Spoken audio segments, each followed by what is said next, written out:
Hi guys, in this video we are going to learn about the concept of solubility and saturation. Now we have already learned about solubility and we have defined solubility as the maximum amount of solute that can be dissolved at a given temperature. So last week we talked about how if you have really cold water, you can dissolve a very little amount of sugar. If you have hot water, you can dissolve more sugar, right? So maximum amount of solute that can be dissolved depends on the temperature. And today we are going to take into account the temperature of the water and how much substance you can dissolve in a given amount of water, and how do you classify that solution based on its saturation, which is probably a new word for a lot of you folks. And so saturation is simply a measure of fullness. It's kind of a funny word, but let me give you an example. So previously we defined solutions based on the type of solution. So if you're defining by the type of solution, you can say that the solution is either an electrolyte or non-electrolyte, right? Today we are going to define a solution based on the amount of solute. Remember that a solute is the substance that you dissolve in water, which is your solvent, okay? So based on the amount of solute, you have three major types of solutions. These solutions are unsaturated solution, saturated solution, and a super saturated solution. And the best way to relate these three terms is to think in terms of a classroom with a set number of desks. So let's say, for example, that you have a classroom in which you have 20 desks, right? So you have 20 desks and you only have 10 students. So in a classroom with 20 desks and only 10 students, you will have 10 desks that will be empty or unoccupied. A classroom like this would be an example of an unsaturated classroom, like an unsaturated solution, right? There is more space in this classroom where kids can come in and sit, kind of like how in an unsaturated solution, more solute can dissolve. So let's say more kids keep coming and start filling up these 20 desks. You will get to a point where you have 20 students.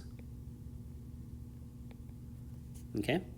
When you have 20 students and 20 desks, every single one of those desks is occupied, meaning that this classroom is now saturated. Or in other words, you have reached a point where no more students can come and take a seat, right? Kind of like in a saturated solution, you have reached a point where you have dissolved enough solute so that no more solute can dissolve anymore. And so what happens in this case? Say, for example, you have a beaker that has some water, right? So here's your water, shown in blue. And you keep adding this red colored chemical, right? So what's happening is that these crystals, they go into the water and then they spread out. So now this solution is going to contain a solute dissolved in water. Now if you keep adding more and more solute, eventually what's going to happen is that no more solute will dissolve and they will just settle on the bottom because they have no more room in this water to dissolve. What you have created is a saturated solution. You have dissolved the maximum amount of solution of solute that can dissolve in a given amount of water at a given temperature. Okay? Now, the last part of this lecture is going to be looking at solubility curves and how to read those and how to answer questions based on that. So here's the diagram that is given on the assignment for today. And in general, this is how a solubility curve looks like.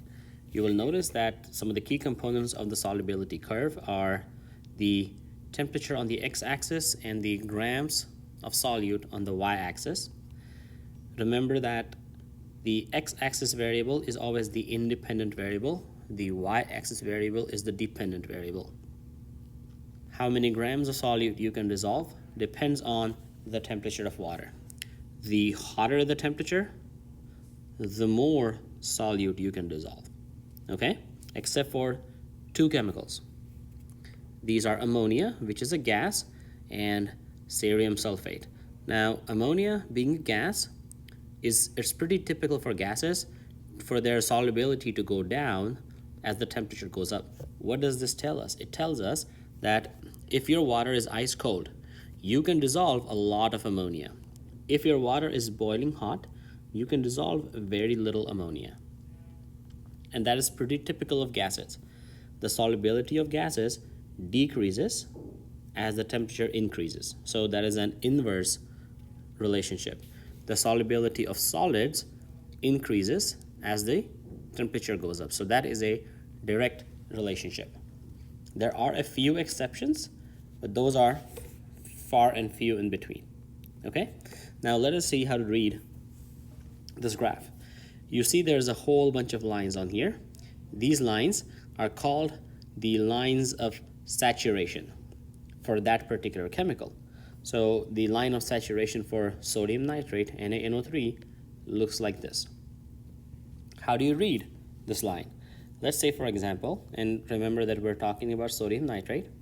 Let's say, for example, that you take water that is at 20 degrees Celsius, which is pretty typical of the kind of water that comes out of the tap.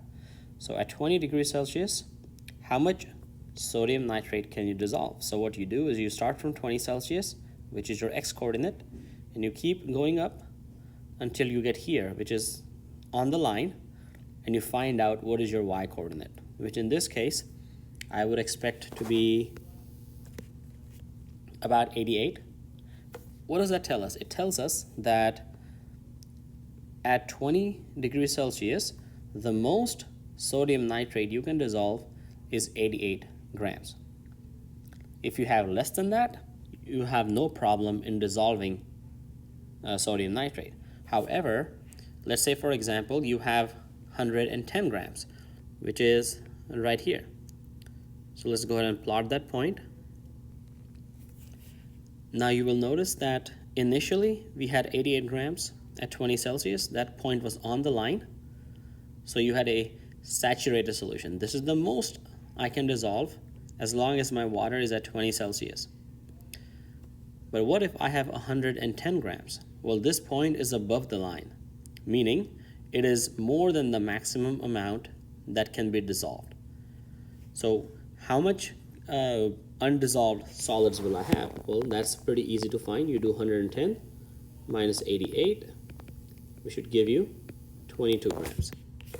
This tells us that if you take 110 grams of sodium nitrate and add it to water, which is at 20 Celsius, 88 grams will dissolve, 22 grams will simply sink to the bottom and will not dissolve, no matter how much you stir it. Something else that can be done, however, to help all 110 grams of sodium nitrate dissolve in water is you can increase the temperature. Because remember, how much you can dissolve entirely depends on the temperature of the water. So if we have 110 grams dissolved, all we have to do is start from the 110 grams and follow this line until you get to the line of saturation, which gives you a point right here.